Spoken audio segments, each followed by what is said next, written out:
So with that, we will go ahead and start our June continuing education session for the Pennsylvania District of Kiwanis.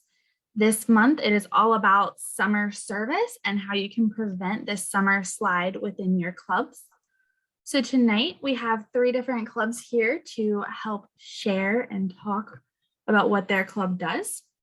So we will go ahead and get started with the Bald Eagle Nittany Valley's Kiwanis Club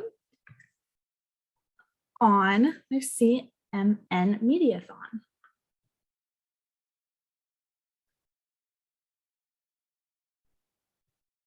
Is this Sally? It is me. Okay, I thought so. Are you ready for me to start or? Yes, go ahead. Oh, okay. So I know a lot of clubs around the district earmark fundraising for the Children's Miracle Network. And then we would all go down to Danville and present our checks, and we would answer the phones for the telethon while we were there. And as you can see in the pictures, there's a picture of Penny answering the phones at Danville. And they've discontinued doing those telethons on TV. So we changed it to a mediathon. And you just transform it from a telethon to a mediathon. You can use social media, print media, television, radio, whatever works for you in your area. And you'll work very closely with the CMN reps. And these 2, I put their information up here. They're very helpful. You can reach out to them if you want to try something like this. They're very, very easy to work with. They're very uplifting. They do a lot of the heavy lifting for you. And they've just been incredible to work with. We're currently in our 2nd year of doing this. So they're great gals to work with. And here's an example of the site that they have, and they'll give you all these resources. There's all kinds of different files and videos that all you have to do is click on them and share them on social media, email, whatever is outlet that you choose that works best for your club. They will set up this portal through Donor Drive. And as you can see, this is an example. You will have your own link, fundraising link, and you can track all your donations, set goals. There's links that you can automatically email people. They'll set up a Facebook post for you, and then you can create teams. And then you can track the teams as well. You can ask like businesses to set up teams. You can ask your individual members to set up teams, and they'll have their own Facebook or own link that they can share on Facebook and then, or Twitter, whatever you use. And then it all falls under the umbrella of your club, and then you can track everything as the donations come in. It's pretty exciting to watch, actually. And again, they do all of this for you.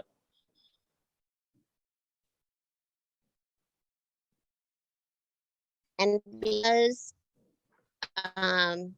they have a reach out and read program where whenever a child goes into a Gardner facility for their wellness, they're given a free book, a new book.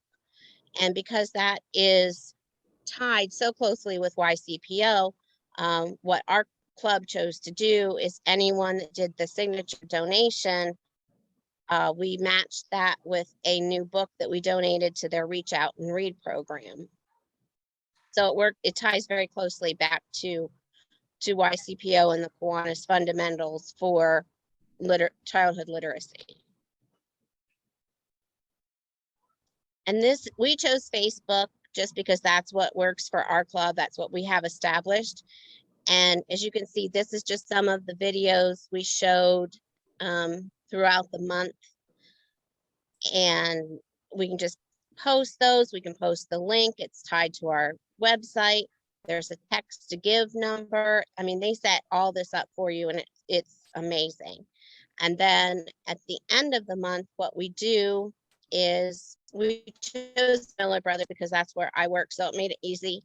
But you could pick any business that has like multiple phone lines, and you just set up a live Facebook Live event, and you have people call in and they make donations, and you could invite local people that have benefited from Children's Miracle Network.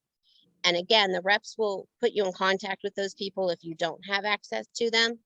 They come, they do live interviews for you.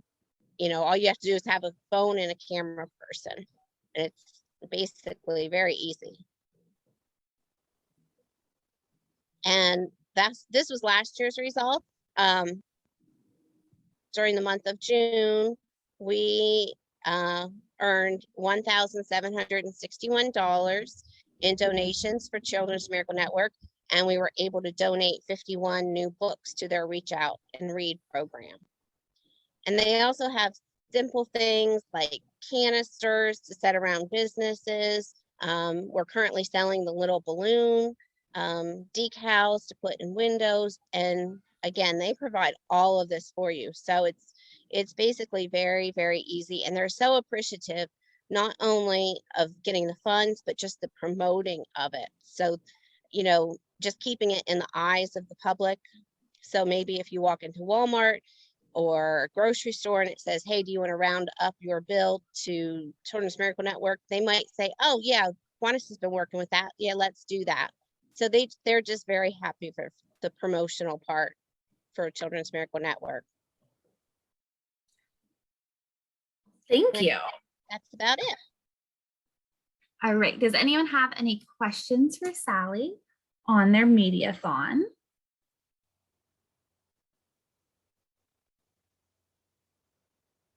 All right.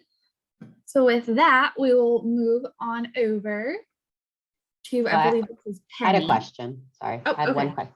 Hey, Sally, for that, what kind of branding do you do with your Kiwanis Club in your local community? Are they coming, you know, are they know that you guys are involved, or is it more like your business?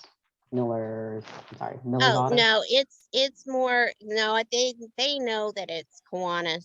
Okay.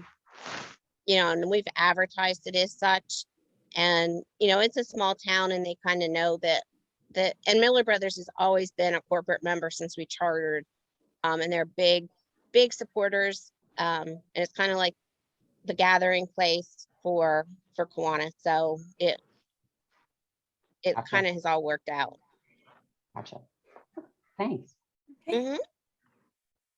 All right. Anyone else? All right. Penny, I'm going to turn it over to you. Okay. This is something that we have done since the conception of our club 10 years ago. It's called 321 Let's Have Fun, and it's a day of crafts, games, and health and safety. What we do is we go to the local fire hall and set up there. We provide all the kids that come in with welcome bags, which includes tickets for bike raffles, free bikes, food. We always give away books, but the welcome bags also have school supplies in them.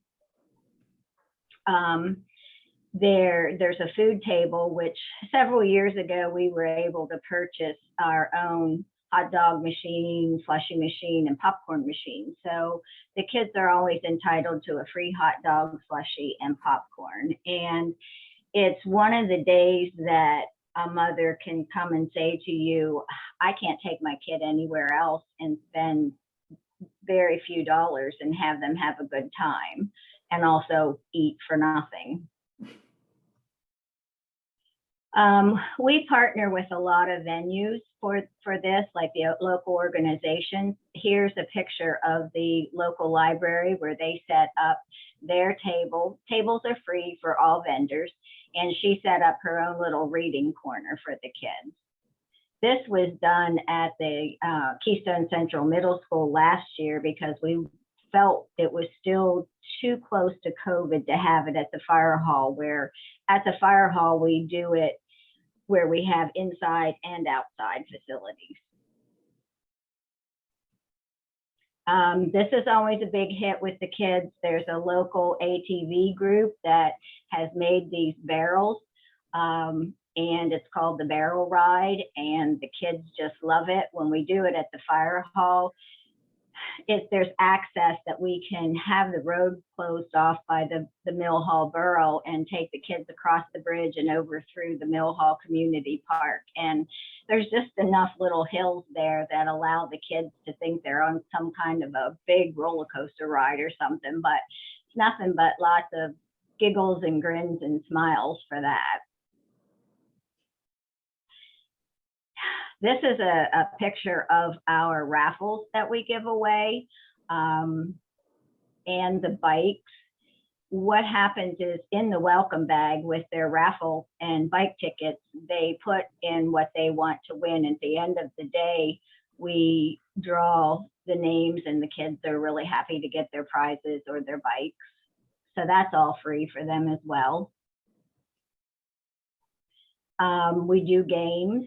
We always have, you can see we have a picture of one of the Boy Scouts there. They're another local organization that we partner with, and those kids are a big help in doing the games and chasing the balls and things that we Kiwanians are getting a little older to do all the time, but they helped us a lot. They have a good time with it. During the games, instead of prizes, what we've been doing is giving them an extra ticket for the bike or the raffles, depending on the points that they get when they play their games. All right. And that was all of the slides for the 3, 2, 1, let's have fun. Do you have anything else or any questions from anyone? Yeah, I have a question. How much does this cost you? And how do you raise the funds for it? Okay, this is in our budget every year, and I have a $2,000 budget for this. However, our local Avery Dennison chemical plant has graciously donated every year towards the bikes. It was always a $500 donation, but because bikes and everything else has gone up this year, they gave us $1,250 towards the purchase of bikes and helmets. Our local Walmart supports us in 3 different community events that we do throughout the year. So we were given $500 in gift cards for the Walmart store. So that enables us to do most of the bikes and the raffle prizes that we do.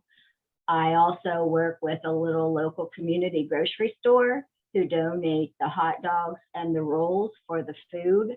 So other than that, we do purchase the cups and the juices and things like that for the rest of the food.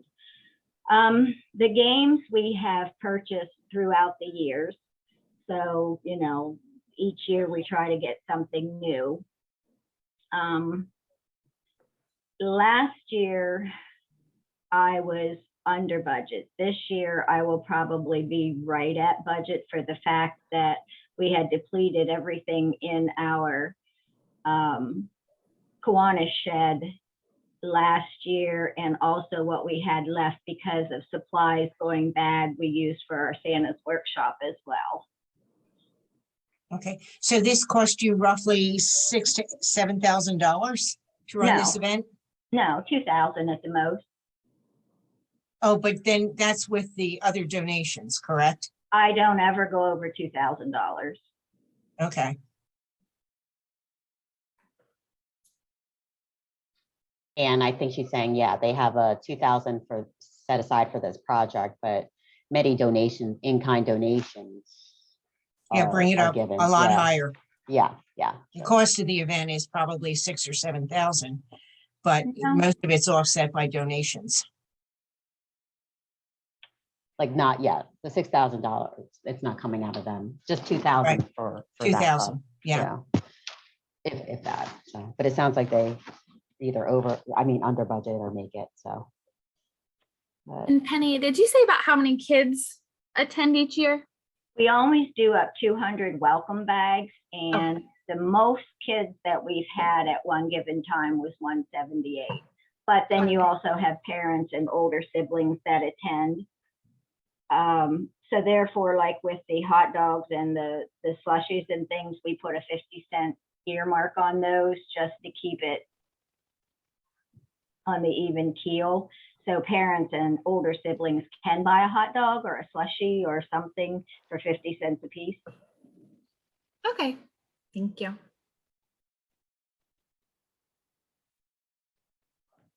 All right, and then we go to me on what the Kiwanis Club of Edinburgh does throughout the summer months. Let's see. So I'm going to talk a little about our service and how we raise money to do our service. So this is one of our only fundraisers, and it is by far our largest fundraiser. We do a 4th of July duck race. Everyone in the Edinburgh community equates ducks to Kiwanis because this race has been happening for 22 years. Brian said that he bought a duck. If anyone would like to buy a duck, I will be happy to find the link here for you, or you can look at Edinburgh Kiwanis. But the first race was July 4th, 2000. We have raised an average of $5,000 each year. The highest was, I talked to our duck chair and she said it was about 8,000 was the highest we've ever raised in one year. And we have about 95% of our club members involved in the duck race operations. So that is fantastic, especially for our club. It tends to be same kind of group of people do a bulk of the work, but we have about 95%. There's always somebody that takes their vacation over the 4th of July. And we have a picture here of what the finish line looks like, and you can identify the Kiwanis staff for the day by their duck hats. That is how you know that they are the official duck keepers. They record all of the numbers, and we have between 50 and 100 community members come out to watch. The past 2 years, we've been impacted by COVID just a little bit for the duck race. We did not allow in-person duck races where the community comes out and gathers. Last year, we did not announce when and where the duck race was, but it's the same place, the same time for 22 years. So we actually had a group of people show up even without us promoting it. So we continued on right through COVID, and we switched to digital sales. So you could buy a digital raffle ticket instead of a paper copy, which one of our adorable young members there is helping to sell. And we changed all of the prizes. We used to have the community donate gift baskets and things like that as prizes. And we started asking for just gift certificates or items that could be mailed. And we are keeping that moving forward. It was a great addition, as well as adding in drone footage of the race. So in 2020, we had a small committee that knew when the duck race was taking place. And we didn't want to announce it. So we had somebody bring a drone in and follow the ducks down Mallory Run to make sure the race was fair, no ducks were cheating, things like that. Last year, we had a club member walk the water with the ducks on Facebook Live. So that way, even if you couldn't attend the day of, you could still see. So it was a great success, even during COVID. And this year we are back to an in-person duck race. We are giving all of the ducks a bath currently and getting them ready to be numbered. So our duck race helps fund our summer kids activities. So these are pictures from last year's Summer Kids Day. of everything we were storing, luckily at my house, to put together 150 summer activity bags. So each child got 12 weeks of activities, and we sent home all of the supplies. And I listed a few of the activities here. They had the chance to make homemade paint, Skittle art, flashlight constellations, DIY bookmarks, and every child also received a book. This year, we are switching our activity to an in-person event. It will be next Tuesday, June 28th, and we have partnered with our local library. We are theming it around marshmallows this year because it is a toasty summer and it's going to be a very sticky activity. We are seeing who can get the marshmallow on the bullseye. We have little robot book races, and we do this in partnership with our Key Club and Builders Clubs. So they are coming to help run the stations. Every child will go home with a marshmallow / s'more themed snack and a book. And that's kind of our big summer activity. And then we do various summer service. So the past 2 years, since we've slowed down on some of our summer service with COVID restrictions, we painted inspirational rocks to place around the town of Edinboro. So this is one of my favorite ones, the Be Happy. We spent the past couple months refurbishing our little free library that we have at the little downtown mall in Edinboro. And we have club members go every week to replenish the books. And then we have a new partnership with our local library that we go in and are reading to children. Our library is a branch of a larger library, so they don't do as many kids activities. So we are kind of helping to supplement that and do fun projects there with them. And those are just some of the things that the Edinboro Kiwanis Club does throughout the summer. All right. And then do we have any questions or anything about the duck race or any of our service projects? How much do you raise from the duck? I don't know. I don't remember if you said that. It's typically about $5,000 a year. This year, our numbers are a little lower than where we would like them to be at this point. We're not really sure what's going on there. The lowest that we raised in a year was about 3,000. Highest was almost 8,000. Wow. So the past, I want to say she said it was the past 4 or 5 years, we've been right at the $5,000 mark. Brittany, have you ever had a year where the water was too low for the duck Yes. race? I was not a member at the time, but last year the water was extreme. The past 2 years, the water was extremely high and great. When the water is low, we kind of nudge the ducks along with sticks. We have a group walk behind them and kind of encourage them to get to the finish line. This year, the water is extremely high right now, so they are going to be flying down Mallory Run. That's good. I ask because our students do a duck race on our campus, and we've had that experience where the water is too low. And Yeah. Our local Relay for Life last year, they had to change the location of their event. So they partnered up with the fire department and they did a duck drop. And they created a target on the ground that just dropped the ducks from way up high. And Yeah, so we looked at doing better. that in the winter as a winter duck drop, and say like our ducks don't fly south. And we were just gonna paint like a big target in the snow, because Edinboro's famous for the amount of snow it gets in the snow belt. So we were going to do that, and then we just didn't have the time to pull it all together because we do 2 really big projects in the winter as well. So we're hoping we can do that this year because I think it'd be so much fun to watch the ducks fall from a ladder bucket.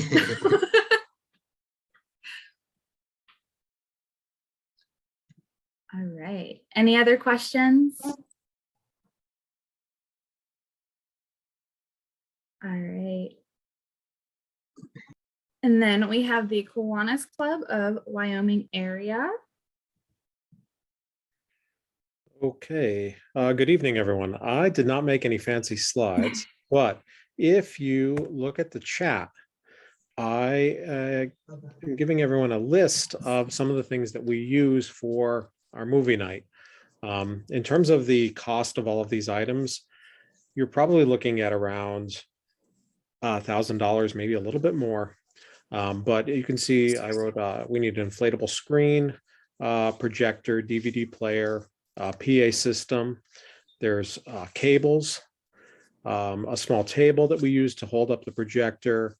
The outdoor extension cords are important. We always give away water bottles and ice pops because we do this during the summer. It's hot out. We have a popcorn machine, and we need some supplies for that.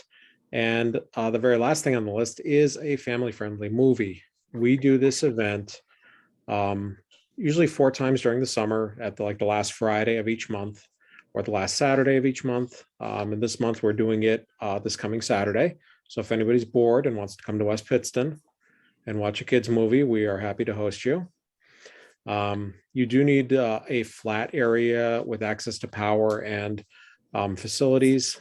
This month we are doing it at a local Little League who is gracious enough to lend us the space and do give us the power and use of their facilities. You do want to plan several of these just in case weather is a factor. A lot of this equipment, obviously is expensive, and this does not come out of the pockets of members. This comes out of just fundraising efforts within the club. You can advertise the event on social media. I know probably a lot of you guys know Tiffany Kaleo, and she is our social media guru and puts all of these events on social media for us. And unless you've bought a license to the movie that you're showing, you can't advertise the title of it. And the last thing is that you only need a few members. Generally, my fiance Jess and I go and set this up ourselves. And if we have a couple extra people, that's great. It just spreads the work out. But you don't need a ton of participation in order to get all of this stuff set up.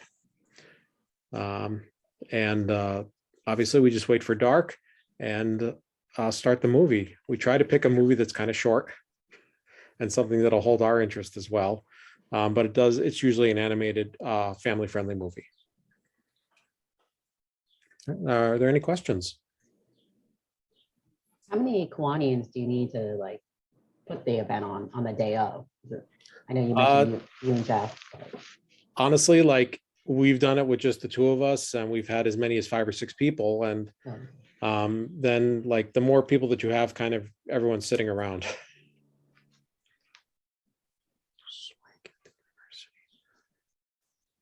What's Swank? Is that just your university? Or Oh. No, Swank is a company that specializes in basically renting licenses to show movies to a public audience.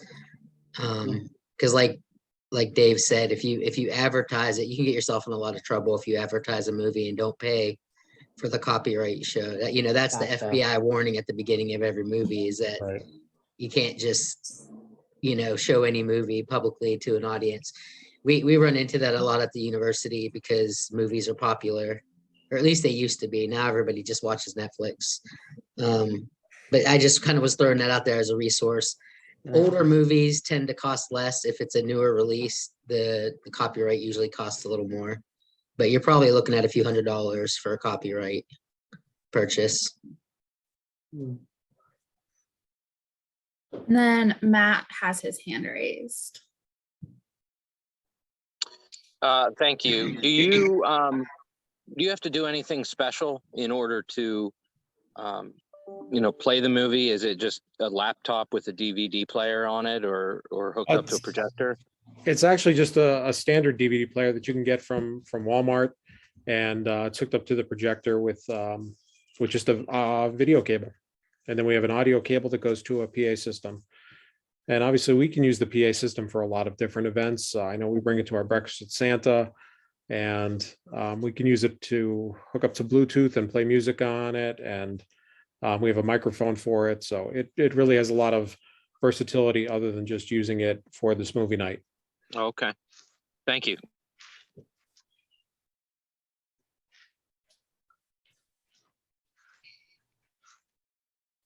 All right, do we have any other questions? All right, and then does anybody that has not presented want to share something that their club does in the summer as a little bonus presentation?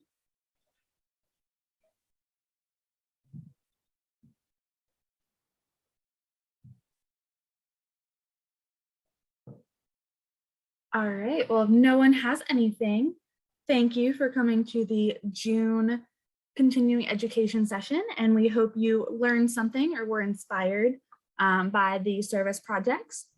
And for those that presented, if you are okay with it, if anyone has any questions, feel free to reach out to them. You can email myself or Sarah to be put in contact with them if you do not have their contact information. And thank you all for attending. Thanks, Thank everyone. you. Thank you.